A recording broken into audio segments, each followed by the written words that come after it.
Hi, welcome to Jeff Stamps. I just thought I'd show you these Pitcairn Island stamps. I've been wanting to do this segment for a little while, but I was waiting on one extra stamp. From the HMS Bounty. This is a King George VI issue. These are all King George VI issues. Released in 1940, and all of these that I'm going to show you are definitive stamps. But you can see there the HM Armed Vessel Bounty. It's actually the HMS Bounty, Pitcairn Islands, featuring, as we said, King George VI.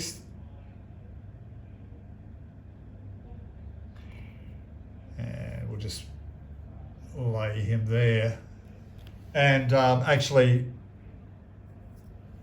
on the Bounty and the history concerning the vessel, the Bounty, there are a few mutinies which have achieved the same degree of notoriety as the one that took place aboard HMS Bounty.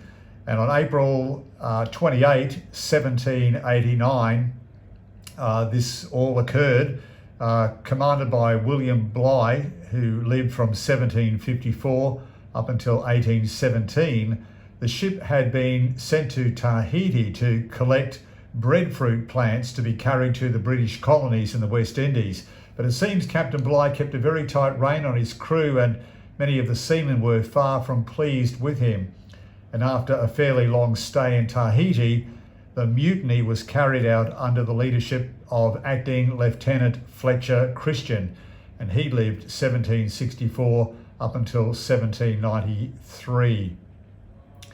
Bligh and a number of loyal crew members were put into Bounty's launch, and rather miraculously they managed to reach the Dutch East Indies after a really perilous journey, and they returned then home to England.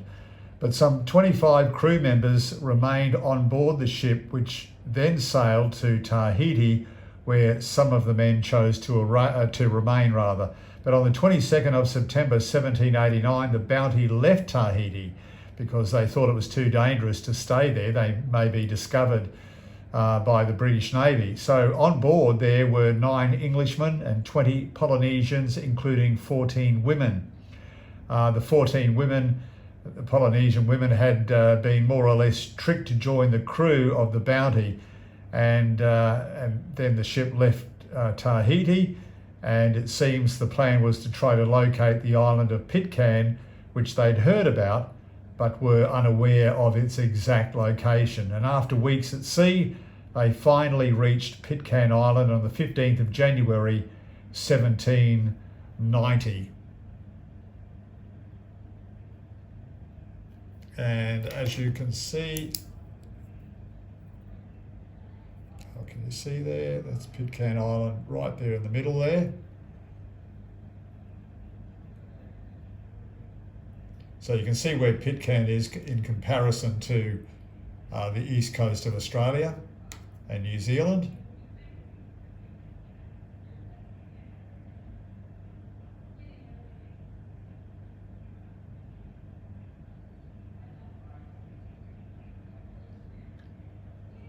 So they finally made it to Pitcairn Island on the 15th of January 1790. And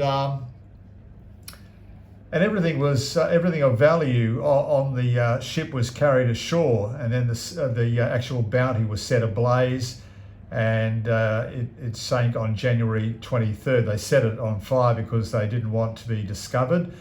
With the Bounty sitting there, it was now impossible to leave the island, and the mutineers had undoubtedly hoped for a peaceful life, but what followed can be best described as a bloody civil war. The Polynesians murdered some of the Englishmen, including Fletcher Christian. Here's the stamp here, Pitcairn Island stamp. There's Fletcher Christian there, up in the right-hand corner. So featuring King George VI on the left, on the right, Fletcher Christian, and there's Pitcairn Island.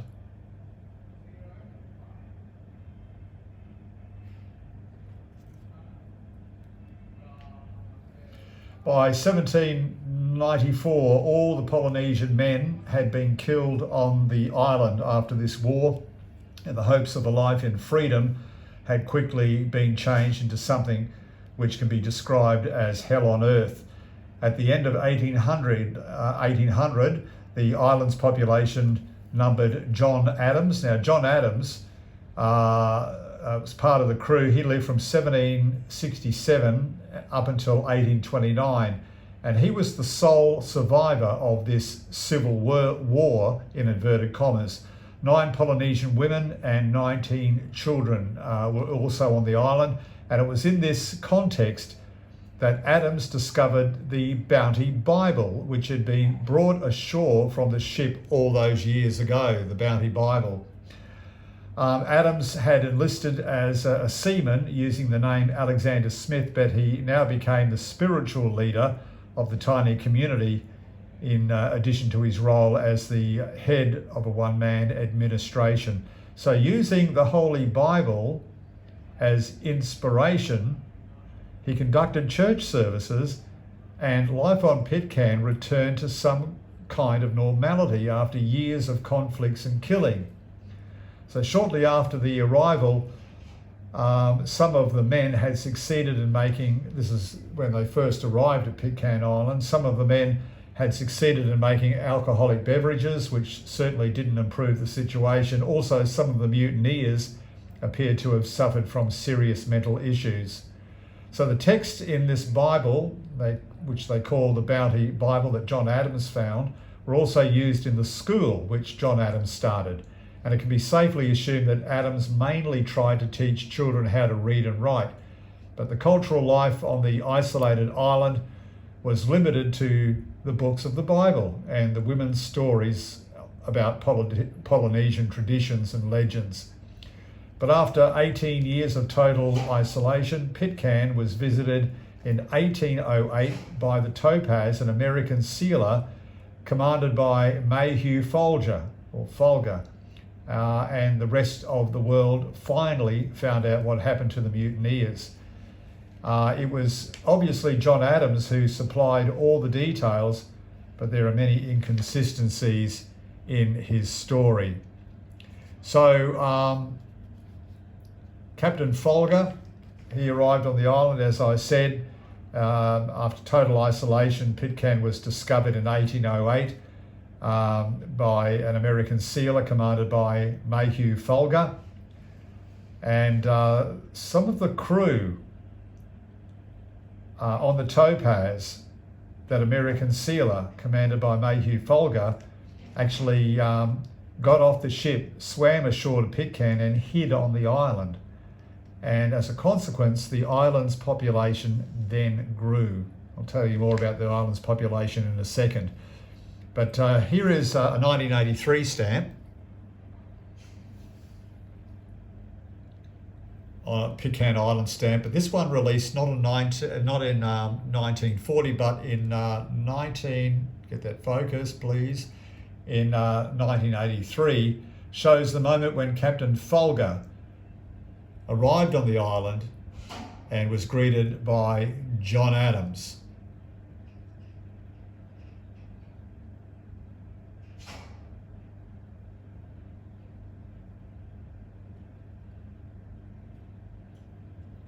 That's a beautifully coloured stamp, isn't it? And that's a mint one.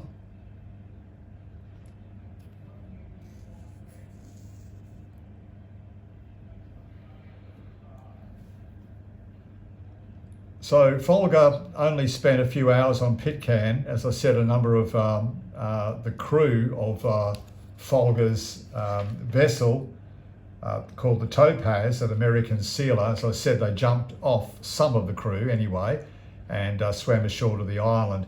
Then the island's population grew. But he was given a number of gifts, and the story about Folger has some philatelic twist. Once his whaling career had ended, He spent his last years as postmaster in Ohio, in an area called Massillon, Ohio. In 1940, Pitcairn issued its very first postage stamps. They're the ones I've shown you. And the 8 stamps tell about the famous mutiny and some of the main persons. Now, you can't see 8 stamps there, but I do have the rest. I'll show you very, very quickly the others. So just thought I'd tell you the main story. In 1951, there were 2 additional values, including the 4pence depicting the Bounty Bible.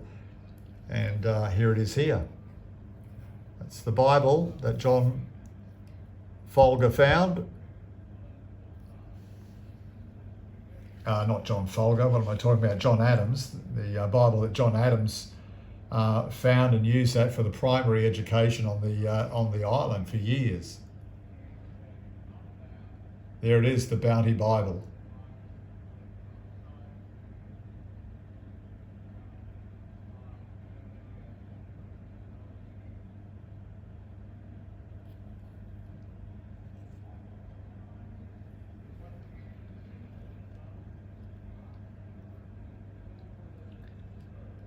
So today most Pitcairners are 7-day Adventists following a most successful visit by missionaries from the United States way back in the 1890s. And Pitcairn has a population now of some 40, most of whom can trace their family trees back to the mutineers and their Polynesian escorts. So Pitcairn Island, as I said, their population grew.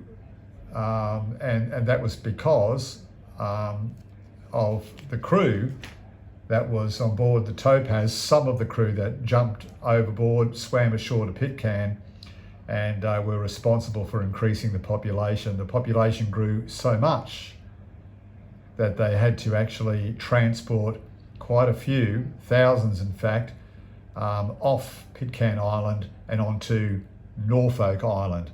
And so there's a lot of history and connection to the Bounty and Fletch and Christian from people who are currently living on Norfolk Island, as well as Pitcairn Island as well, to tie in with that.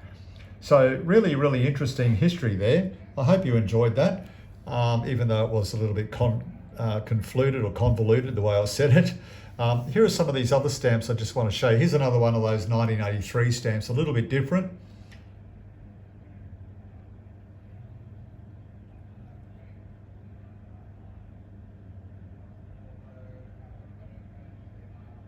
It's John Adams meeting Folger there on the island.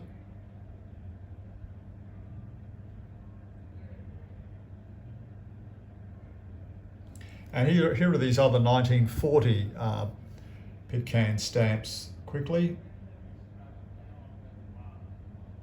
John Adams and his house. As we said, he brought some normality and tried to bring education to the few people that were on the island. The only tool he had to use was the Bounty Bible.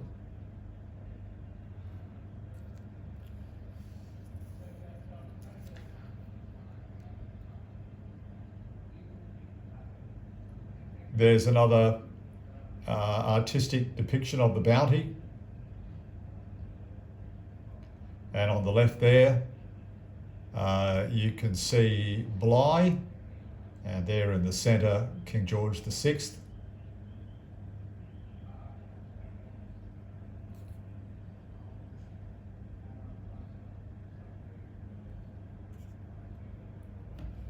And this one here, sorry about that being unfocused there. I know it's annoying, but anyway. Oranges were quite prolific on Pitcairns.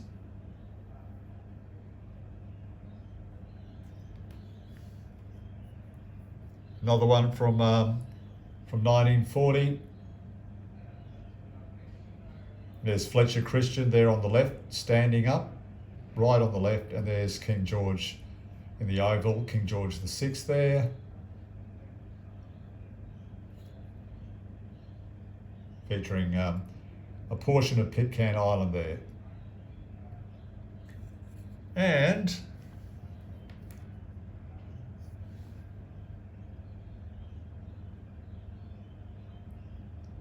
Another 1940 stamp there, just a different denomination.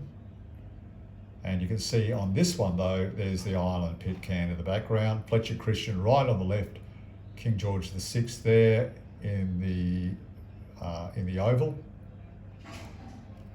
And just very, very quickly, just a couple of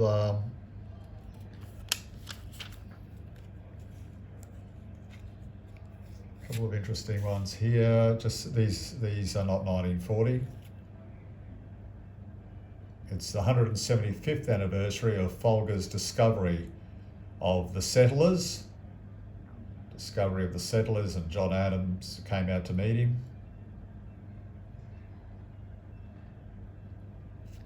And